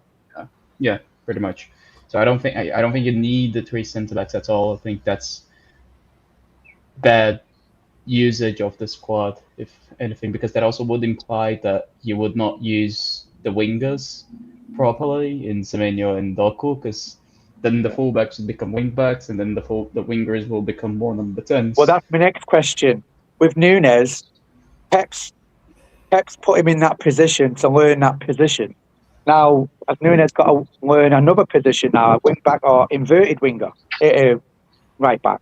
So he's got to learn another position. You know what I mean? I think Nunes learned the wing-back role before the centre back, the hybrid between centre back and full back role, if anything. Yeah, I just question the right side. The left hand side, I'm not worried about at all.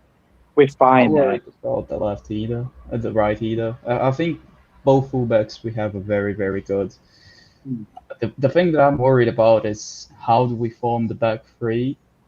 Yeah. While pushing the wingers into the midfield, the fullbacks into the midfield, and using the wingers as the midfielders. Well, that's why Guardiola was most important, isn't he? Guardiola was important with that role. But that's the thing. He's important, but we're going to essentially have three choices, right? We use Donnarumma as a third centre-back, which I think everybody here is going to agree that this is a disastrous situation. Disastrous. We push a midfielder back, and then we accept that we're not going to have the superiority in the midfield line, so we're going to have a men 1v1 across the whole midfield, which Maresca don't really enjoy that. We use one of the fullbacks to stay back, but then we lose the superiority in the wide areas, which is also something that Maresca doesn't really enjoy that much. So these are the three options that we have, which none are particularly great, if we're going to be truly honest.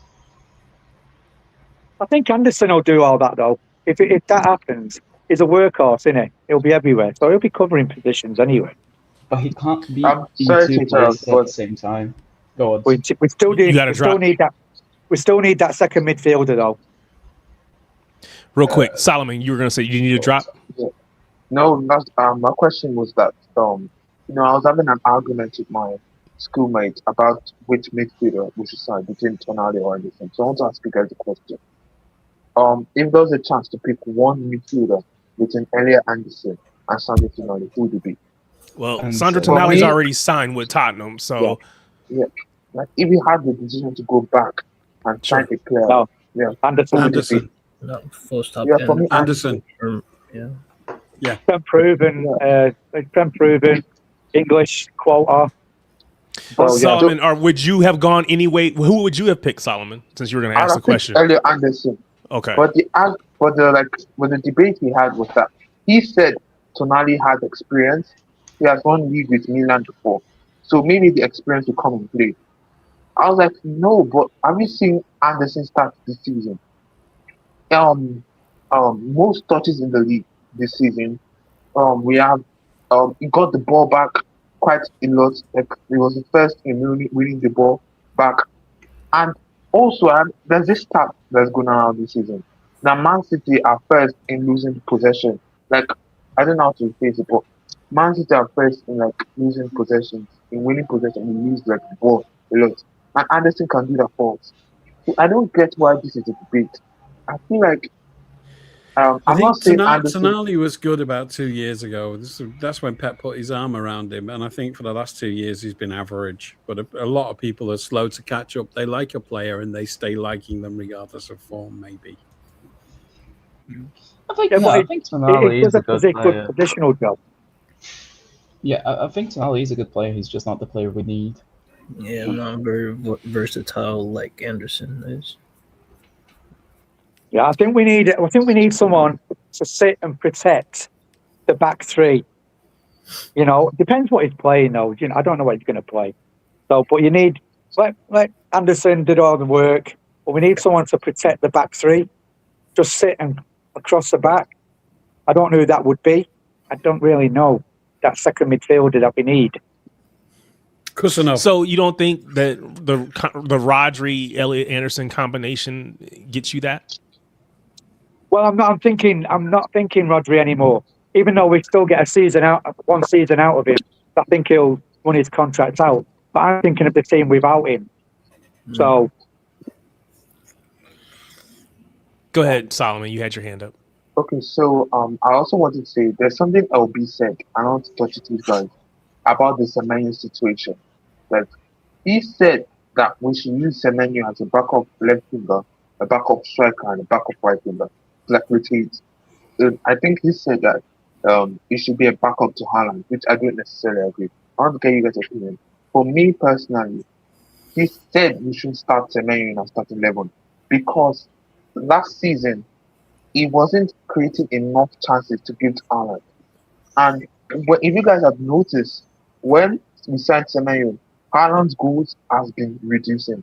Like Haaland wasn't scoring goals like he used to. So what Albi said was that maybe we take away Semenyo and put more of a creative winger there to supply to Haaland, give him assists, give him those long balls. So I was like, no, but we signed Semenyo to give us the goals. We signed him, he gave us the goals. So what I'm confused is that why are people saying we should sign a new winger that will give more chances to Haaland? A more technical winger that will supply more to Haaland, because he said we should play through Haaland. I was like, when we signed Semenyo, we were lacking goals. We weren't scoring enough goals. That's why we signed Semenyo. So we got a goal scoring winger. That's exactly who we signed. So people are telling me now that we should replace him with somebody that will give assists to Haaland, that will play to Haaland, that will pass to Haaland. I was like, nah, I don't think so. So I want to get you guys' opinion on that. So for me, I don't know that. So I think if you're going to bring someone else in, it should be someone that elevates the standard, right? So don't go bring in someone that has no chance of competing for that starting position. Go get someone that can compete for starting, because you can play Semenyo across the front line. I understand LB's point there. However, I haven't looked at the numbers, but I would question whether his goal scoring went down when we got Semenyo. I would say it probably was down, and we went and got Semenyo to help boost it. And then towards the end of the season, he kind of came back into good goal scoring form. Again, I haven't looked at the numbers, so maybe I'm wrong on that. But I don't know that we have to find someone to replace Semenyo. To me, Semenyo, we need a second goal scoring option out there. We can't just rely on Holland, and we haven't typically gotten a lot of goals from our midfield, with the exception of, there was a season where Rodri got a couple goals. There's this, Nico O'Reilly pops up from left back and gets goals, but without that, all the pressure is on Holland to score. And if he doesn't score, we don't win. We don't have, we can't get on the board. I don't think we should be in that position. So I like having Semenyo So there. now you have to wing back. Yeah, I like having him there as an option. And again, we can use him as a backup for Holland in those moments when Holland needs a rest. But quite honestly, we know Holland's never going to get a rest. Holland's going to play every match. But I think there's a bit of recency bias, in that, Phil had a poor end of season. Since January, he was on poor form. If Foden comes back, there's plenty of goals there. Maybe back to his form that was from the start of the season until the end of December, which was treble season form. We can pretty much bank on Holland getting, let's say, 25 goals, maybe even more than that. But let's just say 25. And that's just in the league, right? So we're playing 38 matches. We probably need 75 plus goals throughout the course of the season is what we typically are. I haven't looked at the numbers. I'm just guessing off the top of my head. 70 plus goals is probably average for us. So if he's getting 25, that leaves, 45 to 50 out there for someone else or for the rest of the team to pick up. I think you need people to help fill that number. Yeah, you should get in right positions like Cherky, Semenyo, Foden. Yeah, and that's again, if Cherky gets 10, Foden gets 12 to 15, Semenyo gets in that 12 to 15 range. That's when you start to, but again, 12 to 15 goals isn't anything to sneeze at. That's decent. Go ahead, Trey. Look like you were going to say something. No, sorry, I was just looking up some average goals per season. Yeah. So that's my thought on it. I'm not big on getting rid of, or not even getting rid of, because no, he's not. That's not what he's suggesting. But I'm good with Semenyo on the right. Again, he's not perfect. He's not a perfect player. Again, no one is. Snoopy probably says it best. He probably gets a little more criticism than deserved. His first touch does need work. I agree with that. Not as technical as some of our other players, but he finds a way. He scored a decent amount of goals for us. He's created goals for us. So yeah, I'm good with Semenyo on that right, unless you're going to bring someone in that absolutely elevates the standard. And see, I don't know who that is. He's more of a predator than Doku. Yes, Doku's more of a creative. I love Doku, by the way, but Semenyo is an absolute predator in and around the box. Yeah, Doku causes chaos, right? Yeah. He strikes fear in the other team. They kind of he helps to break them down because you got to double up on him, and it puts us in good positions. But he's not scoring, say, consistently. To say he's going to get 10 goals in the league is probably pushing it for Doku. Now, again, can he get maybe more than what he's gotten? Do I think he's going to get 10, 12, 15? Probably not. I just don't. I would love it, but I just don't think that's going to happen. Yeah. Listen, guys, I got to go. think that I've got an exam tomorrow. I'm 62 years old and got a really important exam. How does that happen? I was going to say, you're going back to school? I am going back to school. Yeah, I have to sit because I'm going back to the UK and I'm going to be doing nursing again. I have to sit this test of competence. So when do you go back to the UK? Probably around the middle of August. Okay. Now, how long have you been in Thailand? I think 27 years. Wow. Wow. That's a big change. Huge change. And I've been self-employed for most of that. So that's a big change. Wow. Yeah, well, good for you. But I'm man. excited. It's like, luck. I'm alive, and it's something I'm looking forward to. But it's going to be a massive culture change. Yeah, I can imagine. Imagine. Wow. Well, good for you. All right, guys. Do your Thanks best for having me on as tomorrow. always. Yeah. Okay. Appreciate it. See you guys later. Bye-bye. All right. Go ahead. We're not gonna go too much longer, but we want to make sure we give everybody a chance to wrap sorry, up. I'll ask you a question. Yep, please. go ahead. Before you do that, Governor dropped, his connection was bad. I'm making sure. All right. So my question was. Go ahead. You were talking. No, go ahead. Okay, so my question was that, okay, now that the new season is starting soon, I wanted to ask what is your preferred centre back partnership? Mine is Kuzanov and Gavardio. I said this on Martin's stream yesterday. I think they have the highest ceiling as a centre back partnership we have at this football club. I feel like both of them seem as I think Gavardio should be starting. And Kuzanov. Maybe we need the experience. I just don't I don't rate Diaz as much as I rate Gavardio or Kuzanov. Even Gueye as well. I think he's too slow and he has errors. Sometimes he has errors in his game. I think everybody has errors in their game, and so I think to expect someone to not have errors is probably unfair to them. But Spartacus and Dylan, I wanted you guys to answer first. Do you have a preferred center back partnership? I heard you talking Spartacus, so I'll start with you. Diaz, for me, it's Diaz and Jos Gavardio. But the thing is, this is something that Maldini said before. For players that have pace, they have to learn how to play without the pace. And if you take away Kusanov's pace, there's nothing there. Right now, with current day Kusanov, there's nothing there without the pace. And he needs to learn how not to depend on the pace.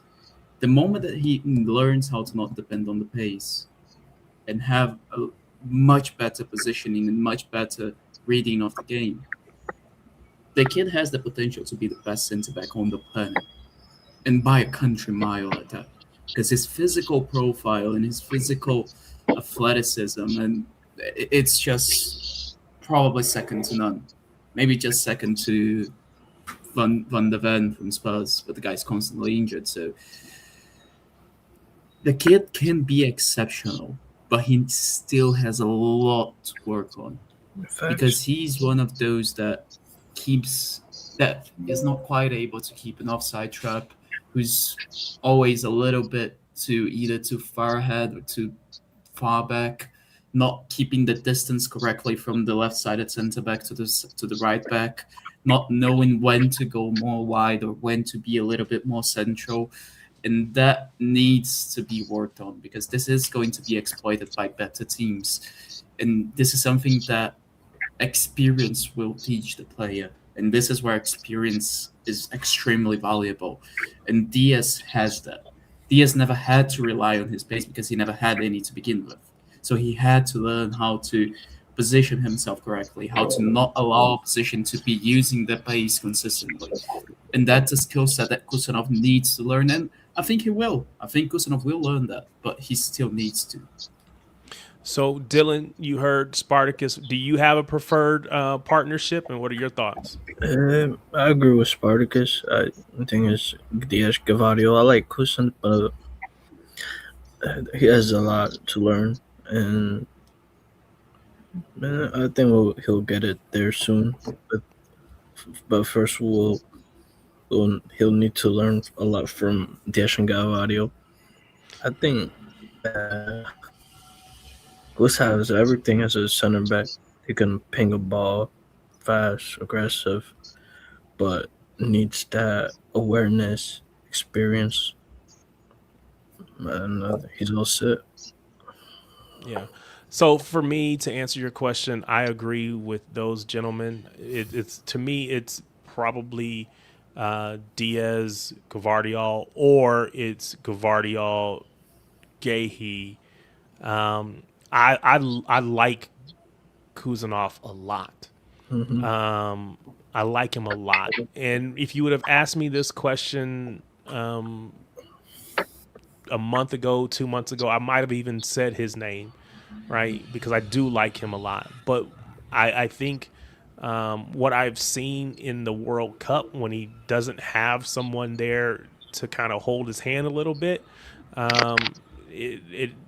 it just showed the inexperience, the need for that that really experienced leader, that experienced partner alongside of him. And so for me, I want to see Kusanov play. I don't want him to just, fade into the background. I definitely want him to be playing. But I need him to just continue to get that experience before we make him the undisputed starter, right? An undisputed first in that position. So yeah, for me, I need to see those two. Now, I think Gahey wasn't perfect last season, but I think he's done. I think he did enough to tell me that he's probably ahead of Kusanov, but I think, and on his day, Diaz is probably the right choice. He gives you the leadership. He gives you a lot of the things that you want from a center back. Again, he's not perfect either, but again, I don't have any expectations that anybody will be. Let me look at these comments really quickly.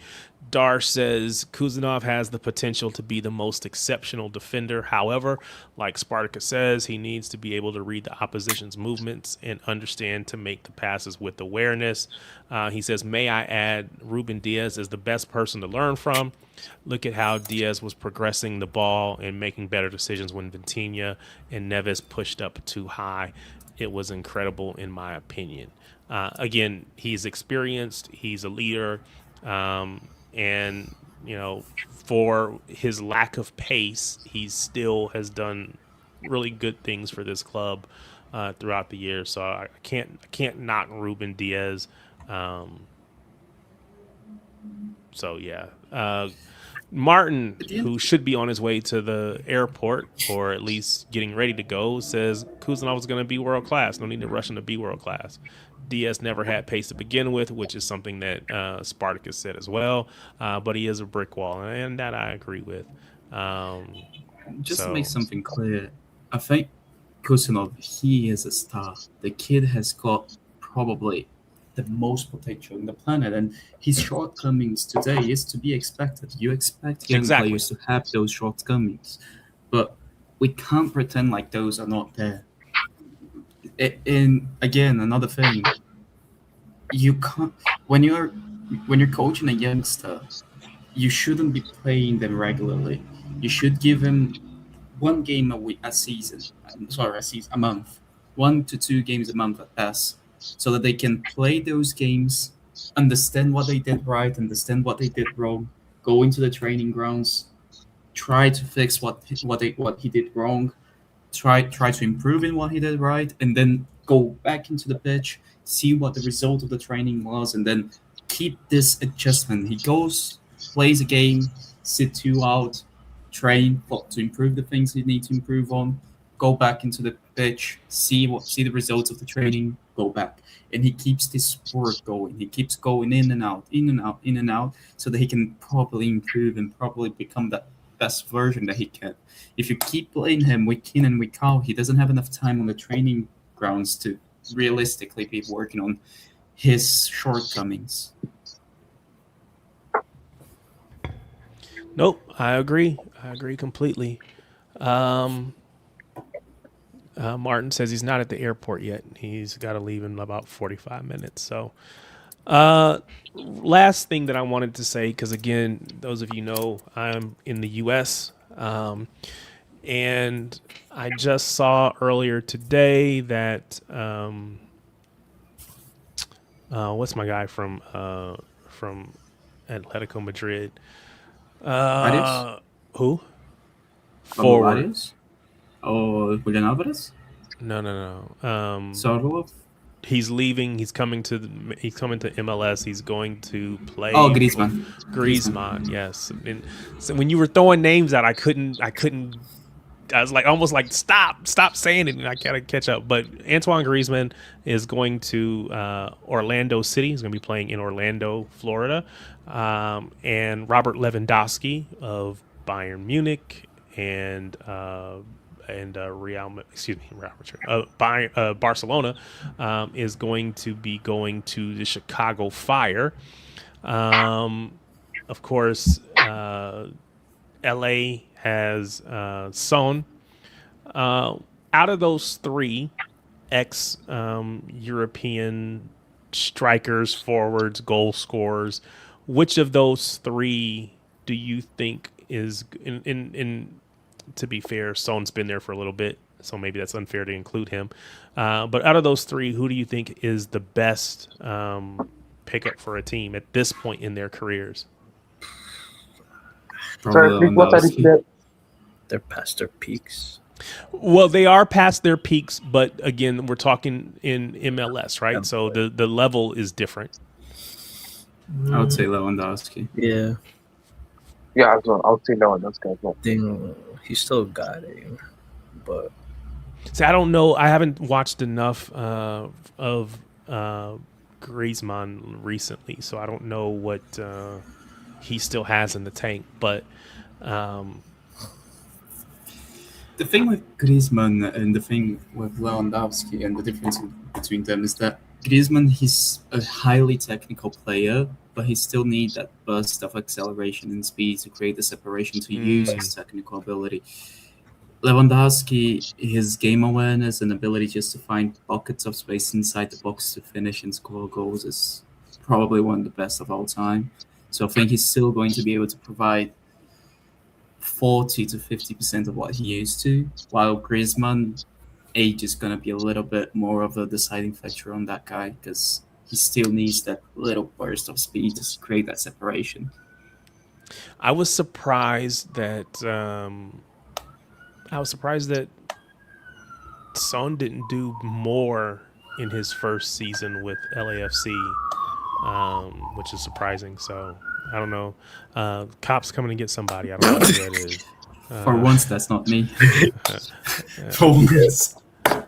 Yeah. New Jersey cops, There you go. All right. Any other topics we want to hit before we get off of here? Oh, I should say also on the women's side, here in the U.S. So, Dylan, you said you're from New Jersey? Yeah. So I don't know if you go to any women's matches or not, but of course, Gotham FC, kind of New York, New Jersey. But they announced today that they are going to, beginning in 2028, they are going to be playing their matches in Etihad Park in Queens, New York. They'll be sharing a stadium alongside NYCFC. So they're kind of moving away from the Jersey part of the New York, New Jersey. Do you have any interest in women's football at all? Have you been to any of the Gotham FC matches or anything like that? Yeah, I'm trying to. Yeah, watch a bit of their games and I'm enjoying them, but no, I haven't been in any. Does that again, being from Jersey, I don't know how close to New York City you are. I don't know where in the Jersey you are. That's perfectly fine. But does that make you feel like they are less of your team because they are moving out of New Jersey and moving to New York? Or are you accustomed to, New York teams or New York teams playing in Jersey or whatever, Yeah, however you want so to say that? accustomed to this country and they move wherever, normal. Gotcha. So Spartacus Martin's got jokes. He said the police were coming to lock you up for your Donnarumma hate. They're just one ocean away from me. Yeah, there you go. All right. Any last questions, Solomon, before we get out of here? Let me think. First of all, I want to introduce myself real quick because I've not properly introduced myself. I'm in Nigeria. I live in Nigeria. And I must say Nigeria is a terrible country. Like killings every day. There's many like this is one of the worst countries to live in Africa. I'm not just saying it. I'm saying based on experience. I still currently go to school right now. Yeah, I'm not done with school. Yeah, but right now Nigeria. If you want to come to live here, you have to really. Yeah, this country is not pleasant at all whatsoever. It's not pleasant. I've been dreaming of visiting the UK actually. I'm still working on my visa. I want to live in the UK very well. Like my dream is to live in the UK one day, but I know I'll get there. Yeah, not been to Nigeria, can't speak on it, so won't. But that's Nigeria is shocking. It's shocking place. Spicy Potatoes asked the question: can we talk about Doku getting benched and Belgium looking better? It wasn't just Doku. It was Doku and KDB. I'm pretty sure. So do we put any stock in this? Do we think that they looked better because Doku got benched? Do we think they looked better because they were playing an inferior team in the U.S.? How much stock do we put in Doku being out as to the reason why Belgium looked better? Even if do you agree that Belgium looked better? We're getting cooked regardless. I think there's also a little bit of a tactical aspect to this as well, because what Belgium wanted to do is wingers wants to get the ball in behind the backline, right? They want to play the ball into their path. And Doku is the type of player who wants the ball to feet.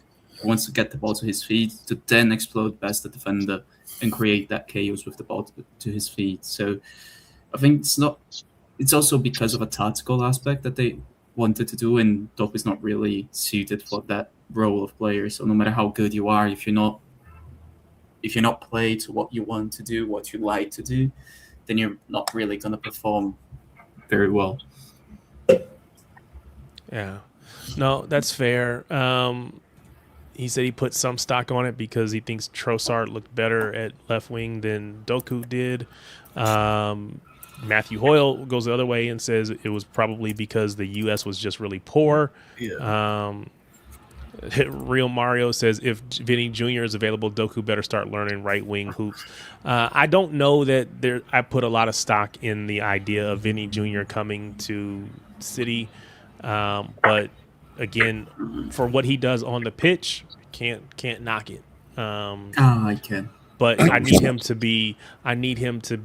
Again, he's going to have to create for Holland, not be. There's no room for selfishness or anything like that. But, wait, I want to ask a question real quick.